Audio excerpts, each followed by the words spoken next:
Assalamualaikum warahmatullahi wabarakatuh. Yang terhormat Bapak Setiawan SPD MPD dan teman-teman sekalian yang saya banggakan, kami dari kelompok 11 izin memaparkan materi mengenai teknik analisis terhadap pola pikir dan pengembangan ide dalam karangan. Adapun pematerinya yang pertama yaitu ada Lia Indriani, yang kedua ada Camelia Nurul, ketiga ada saya Lutfi Bianto, dan terakhir adalah Hani Lestari. Langsung saja ke materi yang pertama yang akan dibahas oleh Teh Camelia Nurul. Kepada Teh Camelia dipersilakan. Assalamualaikum warahmatullahi wabarakatuh. Perkenalkan, nama saya Camelia Nurul Herminati dengan NPM 195030063. Di sini saya selaku pemateri. Materi yang pertama yaitu pengertian alinea. Menurut Kamus Besar Bahasa Indonesia, alinea adalah bagian wacana yang mengungkapkan satu pikiran yang lengkap atau satu tema yang dalam ragam tulisnya ditandai oleh baris pertama yang menjorok ke dalam atau jarak spasi yang lebih. Lalu menurut MULK tahun 2010 halaman 10, alinea adalah kalimat atau himpunan kalimat yang bertalian atau berikatan dalam suatu rangkaian untuk membentuk sebuah gagasan. Lalu untuk materi yang kedua yaitu tujuan pembentukan alinea. Yang pertama, memudahkan pengertian dan pemahaman dengan menceraikan atau memisahkan suatu tema dengan tema lainnya. Lalu yang poin kedua, memisahkan dan menegaskan perhentian secara wajar dan formal untuk memungkinkan pembaca berhenti lebih lama daripada perhentian di akhir kalimat. Lalu materi yang ketiga yaitu unsur alinea. Yang pertama yaitu ide pokok. Ide pokok adalah ide pembicaraan atau masalah yang bersifat abstrak. Ide pokok biasanya berupa kata, frase, atau klausa. Lalu yang kedua, kalimat topik. Kalimat topik yaitu perwujudan pernyataan ide pokok dalam bentuk yang masih abstrak. Lalu yang ketiga, ide pengembang. Ide pengembang yaitu rincian atau penjelasan ide pokok dalam bentuk yang konkret. Ide pengembang berupa kata, frase, atau klausa. Lalu yang keempat, ada kalimat pengembang. Kalimat pengembang yaitu perwujudan pernyataan ide pengembang dalam bentuk konkret. Lalu yang kelima, kalimat penegas. Kalimat penegas yaitu kalimat yang berfungsi menegaskan dengan cara mengulang bentuk kalimat topik pada bagian akhir paragraf. Lalu yang terakhir, transisi. Transisi yaitu rantai penghubung paragraf. Transisi berfungsi sebagai penunjang koherensi atau kepaduan antar kalimat, antar paragraf dalam suatu karangan. Sekian yang dapat saya sampaikan. Mohon maaf bila ada kesalahan kata. Assalamualaikum warahmatullahi wabarakatuh. Baik, terima kasih kepada Teh Camelia telah memaparkan materinya. Selanjutnya, materi yang kedua akan disampaikan oleh Teh Hani Lestari. Kepada Teh Hani dipersilakan untuk memaparkan materinya. Bismillahirrahmanirrahim. Assalamualaikum warahmatullahi wabarakatuh. Perkenalkan, nama saya Hani Lestari, NPM 1950391. Di sini saya akan menjelaskan sifat alinea. Yang pertama ada persuasif atau persuasi. Alinea yang berisi ajakan mempengaruhi pembaca, seperti iklan. Contohnya, deterjen ini tidak hanya cocok dipakai untuk mencuci bahan yang kasar, tetapi cocok juga untuk mencuci bahan yang halus seperti sutra. Selain itu, deterjen baru ini juga dapat dipakai untuk mencuci perabotan dapur. Selagi pula, perabotan yang dicuci dengan bubuk deterjen ini warnanya tidak akan pudar. Jadi, seperti contoh yang tadi saya sebutkan, jadi sifatnya mempengaruhi pendengar atau pembaca. Yang kedua ada argumentasi, yaitu alinea yang berisikan pembahasan tentang sesuatu yang berisikan bukti-bukti dan alasan-alasan yang mendukung. Contohnya, tenaga kerja di Pulau Bali, Jawa, Madura, dan Lombok kelebihan, sedangkan di pulau-pulau lain kekurangan. Oleh sebab itu, sebagian tenaga kerja dari keempat pulau tersebut dipindahkan ke pulau-pulau lain yang kekurangan tenaga kerja. Dengan demikian, akan terjadi pemerataan tenaga kerja di Indonesia. Selanjutnya ada deskripsi, yaitu alinea yang berisikan tentang gambaran objek atau lukisan objek secara rinci. Contohnya, Tempat pensil kesukaan adikku setiap hari tak pernah lupa dibawanya. Warnanya biru dihiasi motif bulan sabit yang tersenyum berwarna kuning. Segala macam perlengkapan tulis-menulis disimpan rapi di sana. Terkadang, kepingan uang receh pun juga diletakkannya di tempat pensil hadiah ulang tahunnya itu. Lucunya, tempat perlengkapan alat tulis ini ada kaca kecilnya. Selanjutnya ada eksposisi, yaitu alinea yang memaparkan suatu bentuk kejadian atau peristiwa yang berupa fakta-fakta. Contohnya, seperti panen padi di beberapa desa di Pulau Jawa Tengah terancam gagal musim kemarau yang berkepanjangan membuat padi yang ditanam mengalami kekeringan. Ditambah lagi, hama tikus juga menambah kendala terancamnya gagal panen ini. Kekeringan ini mulai terasa semenjak usai tanam. Hujan tak pernah turun mengakibatkan debit air di beberapa irigasi di bawah batas ambang normal. Bahkan ada yang benar-benar kekeringan. Lalu ada narasi, yaitu alinea yang berisikan penceritaan atau berbentuk cerita. Contohnya, libur semester kemarin aku ke Bali, senangnya dapat menikmati liburan di Pulau Seribu Pura tersebut. Tidak disangka-sangka, aku bertemu dengan teman SMA yang berlibur bersama keluarganya. Semakin asik saja suasana liburanku. Jadi sudah jelas bahwa narasi itu sebuah penceritaan atau berbentuk cerita. Berikutnya ada letak kalimat utama pada alinea. Yang pertama ada alinea deduktif, yaitu alinea yang kalimat utamanya terletak di awal kalimat diikuti oleh kalimat penjelas. Contohnya, semua isi alam ciptaan Tuhan yang paling berkuasa di dunia ini ialah manusia. Diizinkan oleh Tuhan memanfaatkan isi alam ini sebaik-baiknya. Akan tetapi tidak diizinkan untuk mengabaikan dan menyia-nyiakan. Jadi alinea deduktif ini dalam contohnya terletak di awal kalimat dan diikuti oleh penjelas di tengah-tengah kalimatnya. Yang kedua ada alinea induktif, yaitu alinea yang kalimat utamanya terletak di akhir. Alinea ini diawali dengan kalimat-kalimat penjelas dan diakhiri dengan kalimat utama. Contohnya, harga beras minggu yang lalu 1.000 per kilo. Kini sudah menjadi 1.100.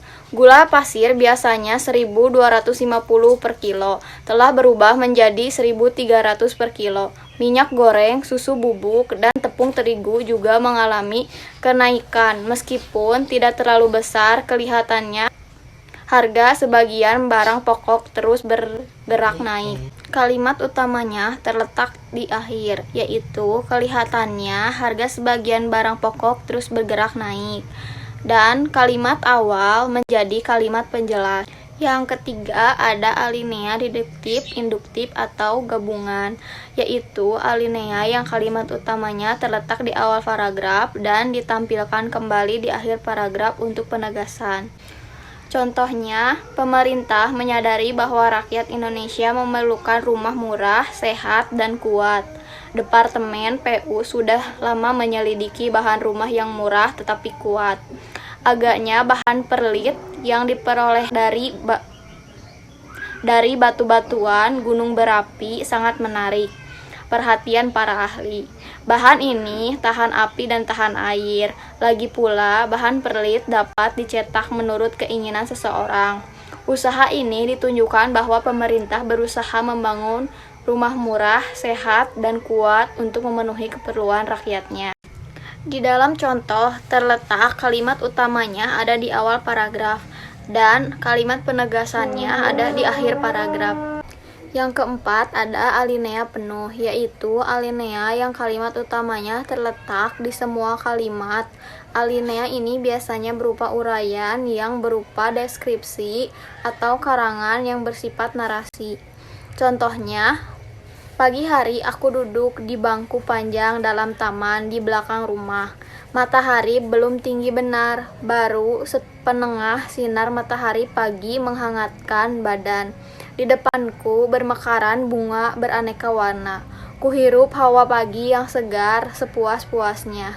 Di dalam contoh, semua kalimat dapat dijadikan kalimat utama. Baik, terima kasih kepada Teh Hani telah memaparkan materi dengan baik. Selanjutnya materi yang ketiga yaitu akan disampaikan oleh Teh Lia Indriani. Assalamualaikum warahmatullahi wabarakatuh. Perkenalkan, nama saya Lia Indriani Suryanto, NPM 195030059. Pada kesempatan kali ini, saya akan membahas materi mengenai metode pengembangan alinea. Yang pertama, pada paragraf narasi. Paragraf narasi adalah paragraf yang menceritakan suatu peristiwa atau kejadian yang sedemikian rupa sehingga pembaca seolah-olah dapat mengalami sendiri kejadian yang diceritakan oleh penulis. Contohnya dapat kita lihat pada teks biografi dan laporan perjalanan. Yang kedua, pada paragraf deskripsi. Paragraf deskripsi adalah jenis paragraf yang menggambarkan sesuatu dengan jelas dan terperinci. Pola pengembangan paragraf deskripsi antara lain meliputi pola pengembangan spasial dan pola sudut pandang. Pola spasial adalah pola pengembangan paragraf yang didasarkan atas ruang dan waktu. Contohnya dapat kita lihat pada teks berikut ini. Pada malam hari, pemandangan rumah terlihat begitu eksotis. Apalagi dengan cahaya lampu yang memantul dari seluruh penjuru rumah. Dari luar bangunan ini tampak indah, mampu memberikan pancaran hangat bagi siapa saja yang memandangnya. Lampu-lampu taman yang bersinar menambah kesan eksotis yang telah ada. Begitu hangat dan begitu indah. Dapat kita lihat pada contoh teks berikut ini, isi dari teks tersebut atau paragraf tersebut mengandung waktunya ditunjukkan pada malam hari. Ruangnya, rumah digambarkan sebagai ruang yang diceritakan pada paragraf tersebut. Selanjutnya, yang kedua, pola sudut pandang. Pola sudut pandang adalah pola pengembangan paragraf yang didasarkan atas tempat atau posisi seseorang penulis dalam melihat sesuatu.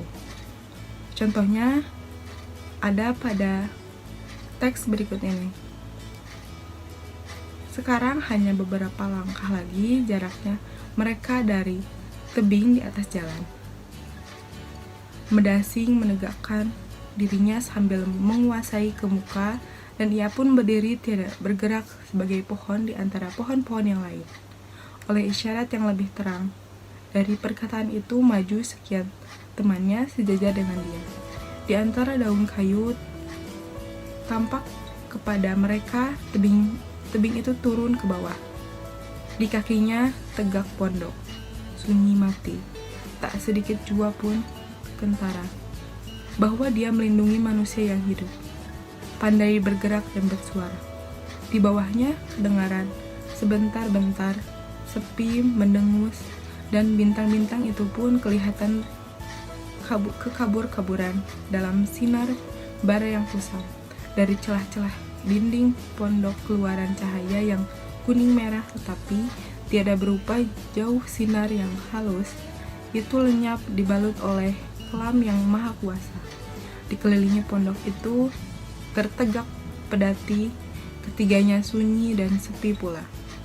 Dapat kita lihat dari contoh teks berikut ini, menggambarkan suatu tempat atau posisi seorang penulis yang melihat sesuatu di sini adalah suasana pondok yang banyak sekali kejadian yang penulis alami. Pada paragraf eksposisi, menurut Wianto, pola pengembangan paragraf eksposisi ada 3, yaitu menentukan pola pengembangan dari umum ke khusus atau khusus ke umum, lalu yang kedua menentukan jenis pengembangan, yang terakhir menentukan rincian atau gagasan pendukung. Selanjutnya yang keempat, pada paragraf argumentasi. Metode pengembangan argumentasi memiliki beberapa pola pengembangan paragraf argumentasi. Yang pertama, pola analogi atau perbandingan adalah penalaran induktif dengan membandingkan dua hal yang memiliki banyak persamaannya. Contohnya pada paragraf berikut ini.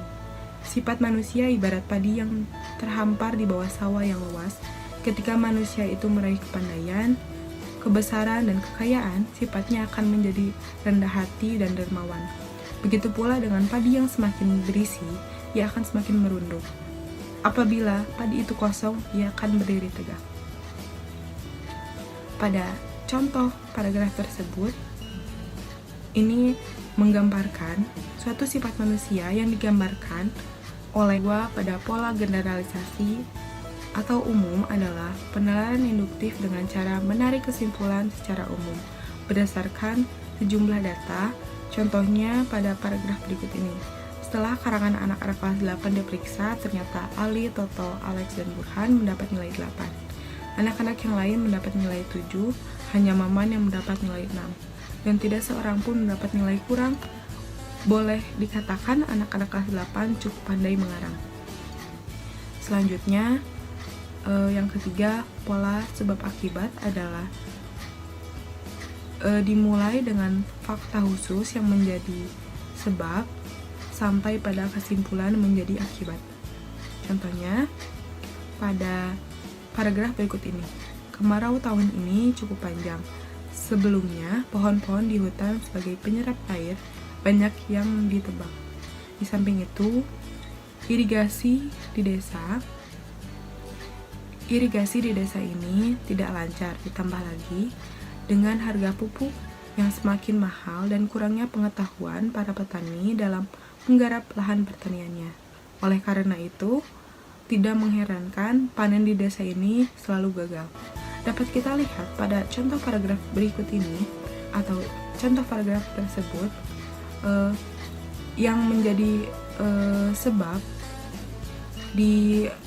disimpan di awal, lalu yang menjadi kesimpulan atau yang menjadi akibat disimpan di akhir kalimat. Selanjutnya, pola akibat sebab. Pola akibat sebab adalah dimulai dengan fakta yang dianggap sebagai akibat, kemudian menuju sebab yang ditimbulkan oleh akibat. Contohnya, pada paragraf berikut ini, jumlah anak jalanan di kota besar semakin hari semakin bertambah. Mereka memenuhi jalan-jalan utama di pusat kota dengan segala tingkah dan aksinya. Berbagai macam cara mereka lakukan agar dapat bertahan hidup di jalanan, dari cara yang sopan hingga yang paling brutal. Mereka berkeliaran di jalan dan mencari hidup dengan cara meminta-minta. Fenomena seperti ini mulai tampak menggenjala ketika krisis ekonomi melanda negara kita. Krisis yang berkepanjangan menjadi penyebab kesulitan hidup di segala sektor atau bidang. Sekian pemaparan materi dari saya. Mohon maaf apabila ada kesalahan. Wabillahi taufiq wal hidayah. Wassalamualaikum warahmatullahi wabarakatuh. Baik, terima kasih kepada Telia telah memaparkan materinya dengan baik. Materi selanjutnya itu akan dipaparkan oleh saya. Baik, selanjutnya itu ada metode pengembangan alinea persuasi. Nah, dalam paragraf persuasi, pola perkembangannya itu dapat dikembangkan dengan metode-metode yang khusus. Yang biasa digunakan dalam mengembangkan paragraf persuasif itu, yang pertama ada rasionalisme. Rasionalisme adalah proses penggunaan akal untuk memberikan suatu dasar pembenaran suatu masalah. Contohnya, iklan sabun Lifebuoy yang sejatinya dapat membunuh kuman. Nah, iklan sabun Lifebuoy yang sejatinya dapat menggunakan kuman itu suatu dasar pembenaran suatu masalah. Yang kedua, identifikasi. Identifikasi ini adalah penulis mengidentifikasi diri sebagai pihak yang dekat berpihak dan memperjuangkan kepentingan pembaca. Contohnya, kampanye yang pembicaranya mengidentifikasi diri sebagai pihak yang tertindas seperti pendengarnya. Lalu yang ketiga yaitu ada sugesti. Sugesti ini adalah mempengaruhi pembaca untuk menerima suatu keyakinan tanpa memberi suatu dasar kepercayaan yang logis. Nah, jadi dapat disimpulkan bahwa sugesti ini suatu untuk mempengaruhi pembaca agar menerima keyakinan dari si penulis tanpa adanya dasar kepercayaan yang logis. Selanjutnya ada konformitas. Konformitas ini adalah sikap mental untuk menyesuaikan diri dengan keadaan yang dialami pembaca. Nah, metode ini mirip dengan identifikasi. Perbedaannya, dalam identifikasi ini penulis hanya menyampaikan beberapa hal yang diketahui dirinya dengan pembaca. Sedangkan dalam konformitas, Penulis memperlihatkan bahwa dirinya ini mampu berbuat dan bertindak seperti pembaca. Lalu selanjutnya ada kompensasi. Kompensasi ini adalah penulis atau pembaca. Penulis ini mendorong pembaca untuk melakukan tindakan lain sebagai pengganti atas kelemahannya atau keinginan yang gagal dicapai. Lalu selanjutnya ada proyeksi. Proyeksi adalah teknik untuk menjadikan sesuatu yang awalnya adalah subjek menjadi objek. Selanjutnya ada penggantian. Penggantian adalah penulis berusaha untuk meyakinkan pembaca untuk mengalihkan suatu objek atau tujuan tertentu ke tujuan lain. Jadi penggantian ini adalah penulis berusaha untuk meyakinkan pembaca untuk mengalihkan suatu tujuan tertentu ke tujuan yang lain. Selanjutnya ini ada bentuk implementasi, teknik analisis, dan metode pengembangan dalam karangan. Ini ada contoh contoh paragraf yang pertama. Ibu membeli sayur-sayuran di pasar dan membeli buah-buahan. Kalimat kedua, temanku ada yang membeli jajan yang sembarangan. Setelah dia pulang, dia jatuh sakit. Pada saat itu temanku harus berobat ke rumah sakit. Maka saya setiap berangkat sekolah dan istirahat saya membawa bekal sendiri di rumah, seperti sayuran, buah-buahan, dan nasi. Maka saya diperintah oleh ibu untuk tidak boleh makan jajan sembarangan. Nah, metode pengembangan dan sifat alinea pada paragraf tersebut adalah metode pengembangan alinea narasi. Dari teks tersebut juga dapat diketahui bahwa penulis ini masih kesulitan dalam mengembangkan paragraf. Penulis terlihat masih kesulitan dalam menyusun kalimat SPOK atau pola subjek, predikat, objek, dan keterangan. Kalimat tersebut ini lebih sesuai apabila diubah menjadi ibu membeli sayur mayur dan buah-buahan di pasar. Nah, kalimat tersebut menjadi lebih efektif atau lebih beraturan. Itu polanya menjadi subjeknya ibu, membeli itu sebagai predikat, di pasar itu sebagai keterangan waktu. Selanjutnya, letak kalimat utama pada alinea itu yaitu alinea induktif atau berada di akhir paragraf. Maka saya diperintah oleh ibu untuk tidak boleh memakan jajan sembarangan. Kemudian dari teks tersebut dapat dilihat bahwa antara kalimat satu atau kalimat pertama dan kalimat kedua itu tidak berhubungan. Kalimat kedua dan kalimat ketiga siswa menceritakan kisah temannya yang tidak menjaga hidup sehat. Sedangkan di kalimat pertama siswa ini menceritakan bahwa ia dan keluarganya menjaga hidup sehat. Urutan kalimat tersebut kurang tepat, sehingga membuat alur ceritanya itu menjadi maju mundur. Jadi antara kalimat ke-1 sampai kalimat ke-6 ini alurnya menjadi maju mundur, itu tidak maju terus. Kalimat tersebut ini dapat diperbaiki, yaitu dengan memindahkan kalimat pertama menjadi kalimat ke-6 dan kalimat ke-6 menjadi kalimat ketiga dalam karangan tersebut. Bentuk paragrafnya jadi seperti ini. Temanku ada yang membeli jajan sembarangan. Setelah dia pulang, dia jatuh sakit. Pada saat itu temanku harus berobat ke rumah sakit. Maka saya diperintah oleh ibu untuk tidak boleh memakan jajan sembarangan. Maka saya setiap berangkat sekolah dan istirahat, saya membawa bekal sendiri dari rumah seperti sayuran, buah-buahan, dan nasi. Nah, ibu membeli sayur mayur di pasar dan membeli buah-buahan, atau bisa diubah menjadi ibu membeli sayur mayur dan buah-buahan di pasar. Nah, bentuk kalimatnya menjadi lebih beraturan, walaupun masih ada sedikit kesalahan dalam penggunaan katanya. Lalu ini ada contoh paragraf yang kedua. 2 tahun terakhir, terhitung sejak Boeing B737 milik maskapai penerbangan Aloha Airlines celaka, isu pesawat tua mencuat ke permukaan. Ini bisa dimaklumi sebab pesawat yang badannya koyak sepanjang 4 meter itu sudah dioperasikan lebih dari 19 tahun. Oleh karena itu, cukup beralasan jika orang menjadi cemas terbang dengan pesawat berusia tua. Di Indonesia yang mewujudkan lebih dari 60% pesawat yang beroperasi adalah pesawat tua. Amankah? Kalau memang aman, lalu bagaimana cara merawatnya dan berapa biayanya sehingga ia tetap nyaman dinaiki? Pesawat yang sudah berusia tua akan aman dioperasikan jika pesawat tersebut dirawat dengan baik. Biaya yang dibutuhkan untuk merawat pesawat yang berusia tua adalah sekitar 500.000 US dollar. Nah, biaya perawatan pesawat yang berusia tua itu memang sangat mahal, mengingat suku cadang yang sulit ditemukan. Namun, kenyamanan tetap dapat dirasakan oleh penumpang jika pesawat dirawat dengan baik oleh pemilik maskapai. Nah, ini bentuk analisisnya.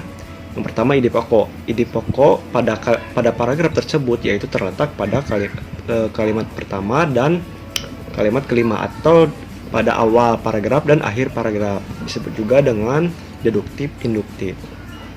Lalu kalimat penegasnya yaitu terletak pada kalimat ke-9 atau di akhir paragraf kedua. Lalu ada kalimat pengembang. Kalimat pengembang adalah bentuk pengembangan dari sebuah ide pokok. Nah, kalimat pengembangan pada paragraf tersebut adalah terletak pada kalimat kedua, ketiga, keempat, ketujuh, dan ke-8. Nah, lalu transisi. Transisi adalah kalimat penghubung antara kalimat satu dengan kalimat lainnya ataupun antara paragraf ke-1 dengan paragraf kedua. Nah, adapun transisi pada paragraf tersebut adalah oleh karena itu. Nah, oleh karena itu menjadi transisi antara kalimat kedua dan kalimat ketiga, atau menjadi kalimat penghubung, dan sehingga paragraf tersebut menjadi koheren. Selanjutnya, pesawat yang sudah berusia tua akan aman dioperasikan jika pesawat tersebut dirawat dengan baik. Nah, kalimat tersebut menjadi transisi antara paragraf ke-1 dan paragraf kedua, sehingga antara paragraf 1 dan paragraf kedua itu masih dalam satu gagasan sama, yaitu membahas sebuah pesawat yang berusia tua. Selanjutnya, letak kalimat utama pada alinea. Nah, letak kalimat utama pada alinea tersebut adalah alinea deduktif induktif, atau terletak pada awal dan akhir paragraf. Di sini ada kalimatnya. 2 tahun terakhir terhitung sejak Boeing B737 milik maskapai penerbangan Aloha Airlines celaka. Isu pesawat tua mencuat ke permukaan. Nah, kalimat ke-1 itu merupakan kalimat utama pada alinea. Selanjutnya, amankah? Kalau memang aman, lalu bagaimana cara merawatnya dan berapa biayanya sehingga ia tetap nyaman dinaiki? Nah, kalimat tersebut juga menjadi kalimat utama paragraf tersebut, terletak di akhir paragraf. Lalu, metode pengembangan dan sifat alinea yang digunakan pada paragraf tersebut adalah metode pengembangan dan sifat alinea argumentasi. Pola yang digunakan yang pertama yaitu pola generalisasi, atau menarik kesimpulan secara umum berdasarkan data yang ada. Yang pertama, oleh karena itu cukup beralasan jika orang menjadi cemas terbang dengan pesawat berusia tua. Nah, itu merupakan sebuah pola generalisasi atau menarik kesimpulan secara umum berdasarkan data yang ada. Yang kedua, namun kenyamanan tetap dapat dirasakan oleh penumpang jika pesawat dirawat dengan baik oleh pemilik maskapai. Nah, kalimat tersebut juga merupakan sebuah pola generalisasi atau menarik kesimpulan secara umum berdasarkan data yang ada. Datanya adalah jika pesawat tersebut dirawat. Hanya saja pesawat yang sudah berusia tua itu memerlukan biaya perawatan yang cukup mahal. Nah, sehingga disimpulkan bahwa pesawat yang berusia tua itu masih dapat nyaman dirasakan oleh penumpang jika pesawat dirawat dengan baik oleh pemilik maskapai. Selanjutnya, pola akibat sebab. 2 tahun terakhir terhitung sejak Boeing B737 milik maskapai penerbangan Aloha Airlines celaka. Isu pesawat tua mencuat ke permukaan. Ini bisa dimaklumi sebab pesawat yang badannya koyak sepanjang 4 meter itu sudah dioperasikan lebih dari 19 tahun. Nah, kedua kalimat tersebut menggunakan pola akibat sebab. Sebabnya yaitu pesawat yang badannya koyak sepanjang 4 meter itu sudah dioperasikan lebih dari 19 tahun. Akhirnya berakibat pesawat Boeing B737 milik maskapai penerbangan Airlines celaka. Nah, jadi sebabnya karena pesawat yang dioperasikan itu sudah usia tua atau dioperasikan lebih dari 19 tahun sehingga mengakibatkan pesawat Boeing B737 itu mengalami kecelakaan. Baik, untuk materi selanjutnya yaitu strategi menutup secara formal. Yang pertama, mengakhiri dengan menetapkan sesuatu. Membuka dan menutup pembelajaran merupakan dua kegiatan rutin yang dilakukan seorang guru untuk memulai dan mengakhiri pembelajaran. Membuka dan menutup pelajaran yang dilakukan secara profesional akan memberikan pengaruh terhadap kegiatan pembelajaran antara lain, membangkitkan motivasi belajar peserta didik. Peserta didik memiliki kejelasan mengenai tugas-tugas yang harus dikerjakan. Peserta didik memperoleh gambaran yang jelas mengenai pendekatan yang akan diambil dalam mempelajari materi pembelajaran. Lalu, peserta didik memahami hubungan pengalaman yang dimiliki dengan hal-hal yang akan dipelajari. Dan yang terakhir, peserta didik mengetahui keberhasilan atau tingkat pencapaian tujuan terhadap bahan yang dipelajari. Lalu yang selanjutnya adalah mengakhiri dengan anekdot. Guru dapat mengakhiri dengan cara menarik, yaitu anekdot adalah sebuah cerita singkat dan lucu atau menarik, yang mungkin menggambarkan kejadian atau orang sebenarnya. Namun terkadang, teks anekdot bukanlah lelucon, karena tujuan utamanya adalah tidak hanya untuk membangkitkan tawa, tetapi untuk mengungkapkan kebenaran yang lebih umum daripada kisah singkat itu yang dialami itu, atau melukiskan suatu sifat karakter dengan ringan, sehingga ia menghentak dalam kilasan pemahaman yang langsung pada intinya. Lalu yang selanjutnya ada menyimpulkan dengan jenaka. Tujuan menyimpulkan dengan jenaka adalah untuk menghibur atau sebagai penghibur yang membangkitkan tawa dan menimbulkan rasa senang sambil mendidik audiens. Lalu yang terakhir itu kerangka penyimpulan inti penyimpulan atau nasihat akhir. Nasihat merupakan metode pendidikan yang cukup efektif dalam membentuk iman seorang anak serta mempersiapkan akhlak, jiwa, dan rasa sosialnya. Memberi nasihat dapat memberikan pengaruh besar untuk membuka hati anak terhadap hakikat sesuatu, mendorongnya menuju hal-hal yang baik dan positif dengan akhlak mulia dan menyadarkannya akan prinsip-prinsip. Prinsip-prinsip tersebut yaitu islami ke dalam jiwa apabila digunakan dengan cara yang mengetuk relung jiwa melalui pintu yang tepat. Lalu untuk materi selanjutnya yaitu teknik penelusuran judul. Poin yang pertama yaitu observasi atau pengamatan. Sebuah penelitian salah satu tujuannya adalah untuk memberi solusi dari suatu permasalahan terjadi. Jadi apabila ada suatu masalah, pastikan si pengamatan tersebut harus mendapatkan solusi atau saran yang harus dilakukan. Lalu yang kedua yaitu menemukan permasalahan. Di dalam observasi yang dilakukan, kita perlu memiliki kepekaan melihat masalah. Ketika kita dapat menemukan masalah, kita perlu mencatatnya. Nah, tujuan kita harus mencatat masalah tersebut agar kita menemukan jalan keluarnya atau solusinya, sehingga kita dapat memecahkan masalah yang dituju tersebut. Lalu yang ketiga, menentukan topik. Setelah menemukan beberapa permasalahan di lapangan, barulah kita menentukan topik apa yang akan dibahas sehingga memudahkan kita untuk fokus pada penelitian yang sedang kita kerjakan. Nah, misalnya contohnya itu menentukan topik ingin meneliti di sekolah. Kalau di sekolah bisa mewawancarai guru atau peserta didiknya langsung. Dapat juga menggunakan metode wawancara, metode kuesioner, ataupun menggunakan metode penelitian lainnya. Lalu yang keempat yaitu menentukan tujuan penulisan. Nah, maksud dari menentukan tujuan penelitian ini, jadi si peneliti itu mungkin saja memiliki keinginan untuk menumbuhkan atau menambahkan inovasi dari penelitian sebelumnya dan menjadikan penelitian tersebut lebih baik dari penelitian yang sebelumnya. Lalu poin yang kelima yaitu menentukan manfaat. Setelah tujuan tercapai, pikirkanlah manfaat apa yang akan diperoleh oleh orang lain setelah tujuan kita tercapai. Pastikan penelitian dan tulisan kita bermanfaat untuk orang lain. Lalu yang terakhir, menulis judul. Setelah semuanya ditentukan dan dipikirkan, maka mulailah menulis judul karya tulis. menulis judul karya tulis harus memperhatikan beberapa hal di bawah ini. Yang pertama yaitu langsung. Jadi maksud langsung di sini tuh langsung kepada intinya, jangan bertele-tele. Langsung pada pokok permasalahan yang akan ditulis. Lalu selanjutnya yaitu diksi atau pilihan kata.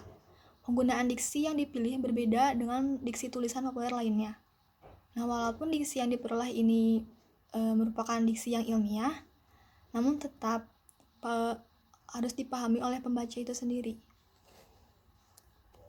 Nah, lalu yang terakhir yaitu memperhatikan variabel penelitian yang akan dilanjutkan materi tentang variabel penelitian oleh Saudari Hani. Sekian dari saya, mohon maaf bila kesalahan kata. Assalamualaikum warahmatullahi wabarakatuh. Selanjutnya ada variabel. Yang pertama ada variabel bebas, yaitu variabel yang mempengaruhi atau yang menjadi sebab perubahannya atau timbulnya variabel terkait. Misalnya dalam penelitian, pengaruh cahaya terhadap pertumbuhan tinggi tanaman, maka pengaruh cahaya menjadi variabel bebasnya, sehingga dapat dilakukan penelitian terhadap tanaman yang diberikan cahaya dan tanaman yang tidak diberikan cahaya. Lalu yang kedua ada variabel terkait atau dependen, yaitu variabel yang dipengaruhi atau yang menjadi akibat karena adanya variabel bebas. Sesuai contoh sebelumnya, yaitu variabel bebas penelitian pengaruh cahaya terhadap tinggi tanaman, maka variabel terkait penelitian ini adalah tanaman. Yang ketiga ada variabel kontrol, yaitu variabel yang dikendalikan atau dibuat konstan sehingga pengaruh variabel bebas terhadap variabel terkait tidak dapat dipengaruhi oleh faktor luar yang tidak diteliti. Misalkan jenis tanaman yang dipilih untuk melakukan penelitian cahaya dipilih jenis tanaman yang sama, misalkan tanaman kacang hijau, maka variabel kontrol dari penelitian ini adalah tanaman. Yang selanjutnya ada sumber dan penyebab kesulitan. Yang pertama ada pendapat populer, kedua bahasa ibu, kesalahan bidang fonologi, kesalahan bidang leksikal, kesalahan bidang morfologi, dan kesalahan bidang sintaksis. Yang ketiga ada lingkungan kebiasaan, penggunaan kata ganti kepunyaannya, kata oke, penghafalan v, imbuhan ir, dan kata ganti gua. Yang keempat ada interlingual, dan yang kelima ada interferensi, yaitu faktor penyebab terjadinya interferensi atau kedewibahasaan peserta tutur, tipisnya kesetiaan, pemakaian bahasa penerima, tidak cukupnya kosakata pengganti penerima, menghilangkannya kata-kata yang jarang digunakan, prestis bahasa sumber, dan gaya bahasa. Sekian materi yang dapat saya sampaikan. Mohon maaf apabila banyak kesalahan. Wassalamualaikum warahmatullahi wabarakatuh. Baik, kesimpulannya, alinea adalah kalimat atau himpunan kalimat yang bertalian dalam satu rangkaian untuk membentuk sebuah gagasan. Nah, unsur-unsur alinea adalah ide pokok, kalimat topik, ide pengembang, kalimat penegas, dan transisi. Metode pengembang alinea terdapat narasi, deskripsi, eksposisi, puisi, argumentasi, dan persuasi. Mungkin cukup sekian yang dapat saya sampaikan. Mohon maaf apabila ada kesalahan. Assalamualaikum warahmatullahi wabarakatuh.